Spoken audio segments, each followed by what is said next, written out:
प्यारे भक्तों, इस शुभ गुरुवार मैं तुम्हें आज भगवान विष्णु की एक ऐसी कथा सुनाने जा रही हूँ जिसे सुनने मात्र से ही भगवान विष्णु की कृपा प्राप्ति होती है और जीवन में सुख शांति आती है। तो कथा ऐसी है। महाराज युधिष्ठिर ने कहा, हे भगवान, आप तीनों लोकों के स्वामी, सबको सुख देने वाले और जगत के पति हैं। मैं आपको नमस्कार करता हूँ। ये देव, आप सबके हितैषी हैं, अतः मेरे संशय को दूर कर मुझे बताइए कि गुरुवार का क्या नाम है। उस दिन कौन से देवता का पूजन किया जाता है और उसकी क्या विधि है, कृपया मुझे बताएं। भक्तवत्सल भगवान श्री कृष्ण कहने लगे कि धर्मराज, तुमने बड़ा ही उत्तम प्रश्न किया है। इसके सुनने से तुम्हारा यश संसार में फैलेगा और यह कथा अनेक पापों को नष्ट करने वाली है। इसका नाम बृहस्पतिवार व्रत कथा है। इस दिन दामोदर भगवान की धूप दीप नैवेद्य आदि से भक्तिपूर्वक पूजा करनी चाहिए। अब इस विषय में मैं एक पुराणों की कथा कहता हूँ। बहुत समय पहले धरती पर धर्म और सत्य का राज था। उस काल में एक महान राजा धर्मसेन अपने राज्य में न्याय, समृद्धि और शांति बनाए रखने के लिए प्रसिद्ध थे। राजा विष्णु भक्त थे और हमेशा गुरुवार को उपवास रखते थे। उनकी प्रजा भगवान विष्णु की कृपा से सुखी और संपन्न थी। राजा धर्मसेन का राज्य अमरावती अपने सुंदर मंदिरों, हरे भरे खेतों और नदियों के लिए जाना जाता था। यहाँ के लोग भगवान विष्णु की पूजा में विशेष रुचि रखते थे। हर गुरुवार पूरा राज्य पीले वस्त्र पहनता, विष्णु सहस्रनाम का पाठ करता और भगवान विष्णु को समर्पित विशेष भजन गाता।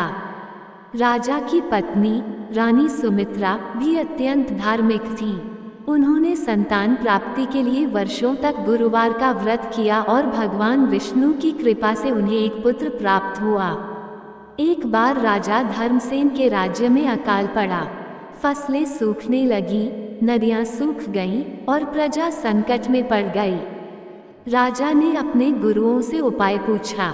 उनके राजगुरु ने कहा, राजन, ये संकट देवगुरु बृहस्पति और भगवान विष्णु की कृपा से ही दूर हो सकता है।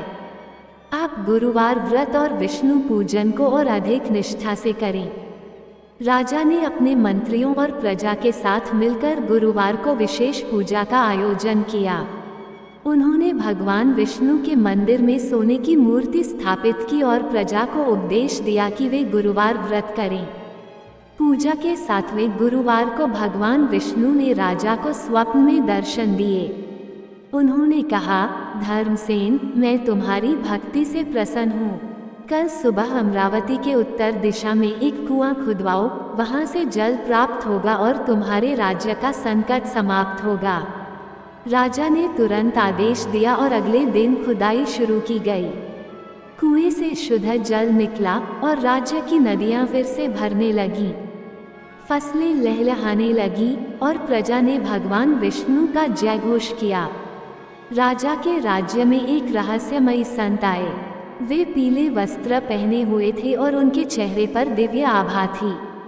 उन्होंने राजा से कहा, राजन, आपने भगवान विष्णु की कृपा प्राप्त की है, लेकिन आपकी परीक्षा अभी शेष है। राजा ने विनम्रतापूर्वक पूछा, महाराज, कृपया मुझे मार्गदर्शन दें। संत ने कहा, तुम्हारे राज्य में एक निर्धन ब्राह्मण है जो अपनी दरिद्रता से दुखी है। उसे भगवान विष्णु के व्रत का महत्व समझाओ और उसकी सहायता करो। राजा ने उस ब्राह्मण को ढूंढा। वह अत्यंत निर्धन था और अपने परिवार का भरण पोषण भी नहीं कर पा रहा था। राजा ने उसे गुरुवार व्रत करने की सलाह दी और उसकी सहायता के लिए अनाज और धन दिया। ब्राह्मण ने निष्ठा से व्रत करना शुरू किया। कुछ समय बाद ब्राह्मण के घर में समृद्धि आ गई। उसने भगवान विष्णु का धन्यवाद किया और अपने जीवन को धर्म और भक्ति में समर्पित कर दिया। एक दिन राजा धर्मसेन के राज्य में एक व्यापारी आया। उसने राजा को सोने के पहाड़ का लालच दिया और कहा, राजन, यदि आप गुरुवार को व्यापार के लिए ये सौदा करें तो आपका राज्य और अधिक समृद्ध हो जाएगा। राजा ने तुरंत मना कर दिया और कहा, गुरुवार भगवान विष्णु का दिन है, मैं इस दिन कोई व्यापार नहीं कर सकता, यह मेरी भक्ति और व्रत का अपमान होगा। व्यापारी ने सच में राजा की परीक्षा लेने के लिए ये चाल चली थी। वह भगवान विष्णु का भेजा हुआ दूत था।